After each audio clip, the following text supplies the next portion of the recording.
Sejam muito bem-vindos, pessoal, a mais um vídeo. Mano, agradeço mais uma vez vocês por estarem aqui novamente. Já peço para que vocês coloquem aí nos comentários a opinião acerca do que vamos discorrer aqui. E eu sempre gosto de colocar esse assunto em pauta e esse assunto em xeque, porque eu acredito que a gente tem exemplos para o bem e para o mal. Para os dois lados. Nós temos essa entrada da SAF dentro do futebol brasileiro, em que muitas pessoas diz que essa entrada ela é benéfica aos clubes brasileiros, que traz a melhoria da infraestrutura, traz a alavancagem da competitividade e, enfim, promete mudar o cenário estrutural do futebol brasileiro, atraindo mais investimentos, atraindo melhores jogadores, atraindo um futebol cada vez mais competitivo e talvez, igualando a distribuição e fluxo de dinheiro dentro do nosso futebol. Então, por exemplo, você já tem os exemplos de algumas equipes que hoje estão mais fortes pelo advento da SAF, da Sociedade Anônima de Futebol. E por um lado, se isso é bom, existe o outro lado da moeda também. E se a SAF não der certo? E se a SAF não conseguir aquilo que ela quer? E se a SAF até melhorar em alguns pontos o clube, mas em outros foi um fracasso? E se as empresas e os grupos do qual fazem parte esses acionistas, de repente quebrar, falir, entrar em dívida, entrarem com algum tipo de ruptura econômica, seja ela dentro do Brasil ou fora do Brasil, se eles estiverem ativos fora do Brasil. E é justamente isso que acontece com a SAF do Vasco. O Vasco, ele entra em liquidação, vamos dizer assim, utilizando aqui uma palavra do nosso clássico vocabulário que você vê aí nas lojas de departamento, nos mercados, nas lojas de eletrodomésticos, e os caras são colocados à liquidação.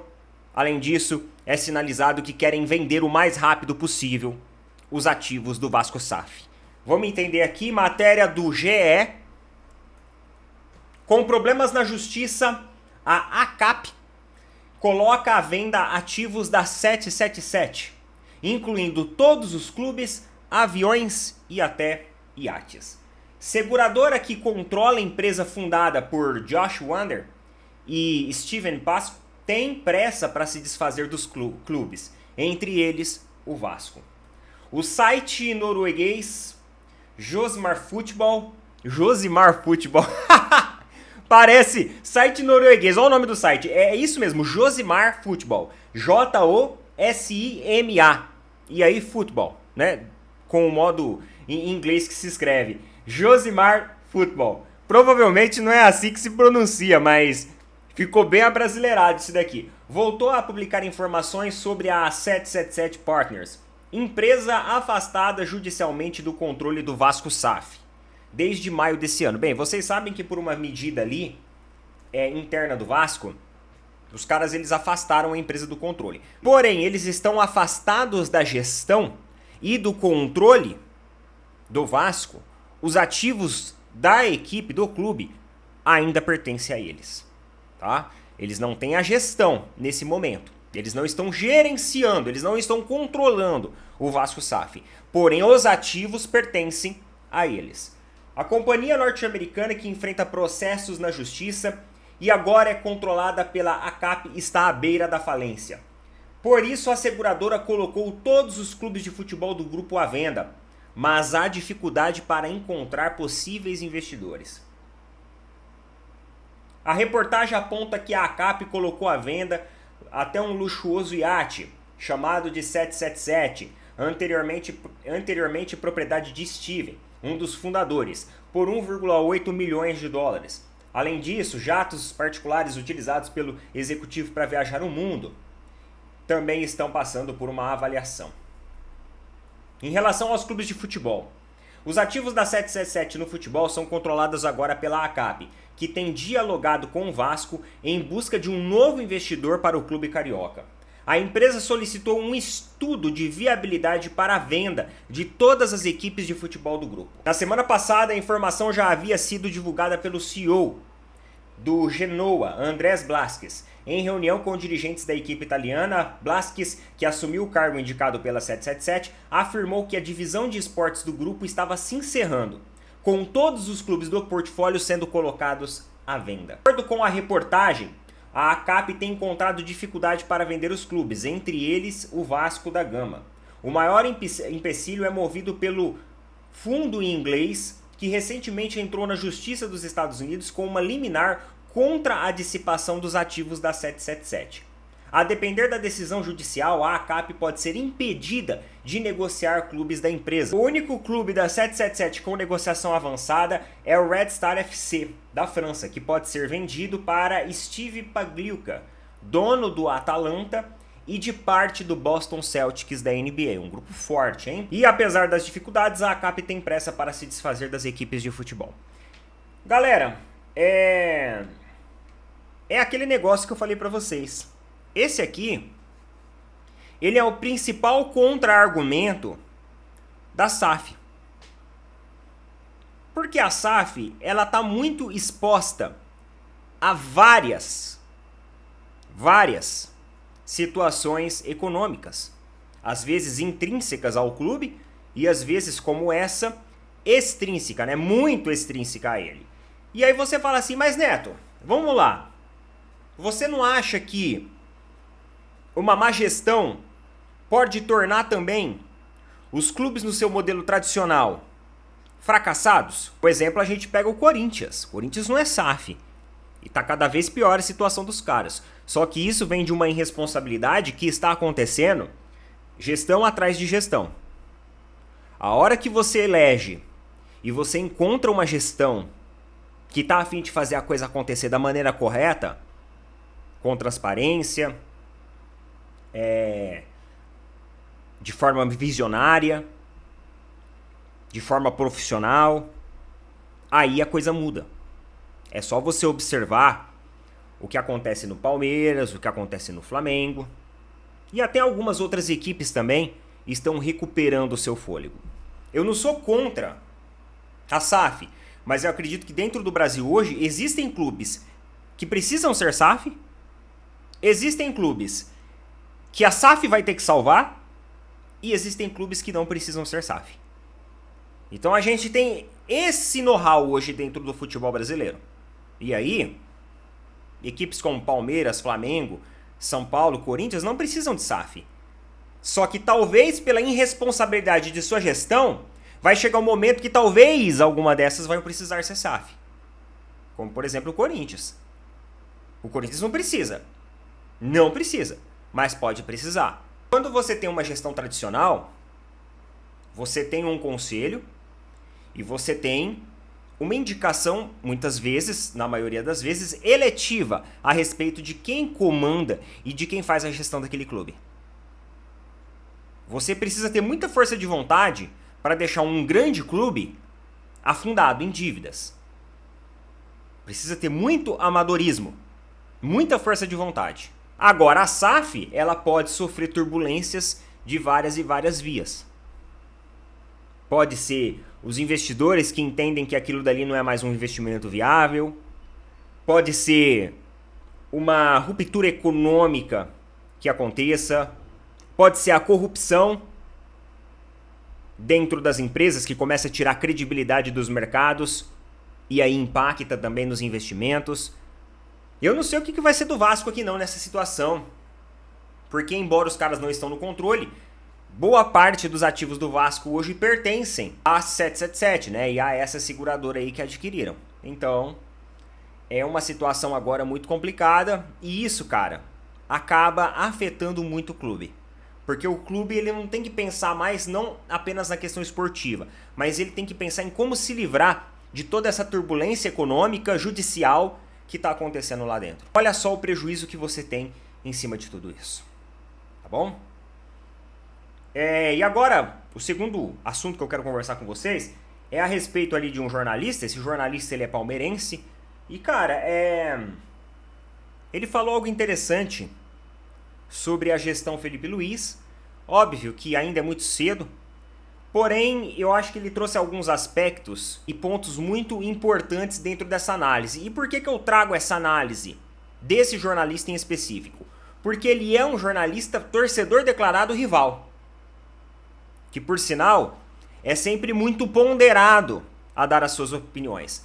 Ponderações essas que acabam até se transformando em ataques que ele sofre nas suas redes sociais de torcedores que falam assim: ah, você fala bem de equipes rivais, você elogia jogadores técnicos rivais, você não representa o Palmeiras. Eu já vi vários e vários comentários de torcedores assim a respeito das opiniões dele, mas na minha opinião ele é um cara muito ponderado e é assim que a imprensa tem que ser. É assim. Quando eu vim aqui e falei lá que o Mauro César poderia ponderar mais as opiniões dele, é a respeito desse tipo de postura aqui que eu estou falando, que vocês vão ver aí. E muita gente veio e me chicoteou aí nos comentários, falando que eu tava falando besteira, ficaram bravos comigo, porque eu falei disso. Mas quando eu falei lá do vídeo do Mauro César, eu tava falando sobre uma questão profissional e de ponderação. Muita gente falou assim: mas você é clubista também. Mas eu não sou um profissional, eu não sou um jornalista. Eu não faço parte de um veículo midiático. Aqui é um canal de YouTube em opinião, onde a gente tem uma comunidade que a gente troca uma ideia. Simplesmente isso. Eu vou colocar para vocês verem a diferença, né, do Mauro César falando sobre o Palmeiras e agora do Mauro Betting falando sobre o Flamengo e sobre o seu técnico. Bora lá. Falou, eu acompanhei os 2 jogos, mais o da Neoquímica Arena do que do jogo em Salvador, mas eu fiquei bastante bem impressionado com os 20 minutos do segundo tempo iniciais do Flamengo. O Flamengo marcou como se precisasse mais do que o resultado que já tinha a favor 1-0. Foi muito bem, o Bahia sentiu aquilo que o Bruno falava antes de a bola rolar e falava na transmissão do José Manuel de Barros. Do Bahia tem uma lentidão por característica e opção, né? Você tem jogadores, não é demonizar, ao contrário, um excelente jogador, Everton Ribeiro, e para jogar contra o Flamengo melhor ainda.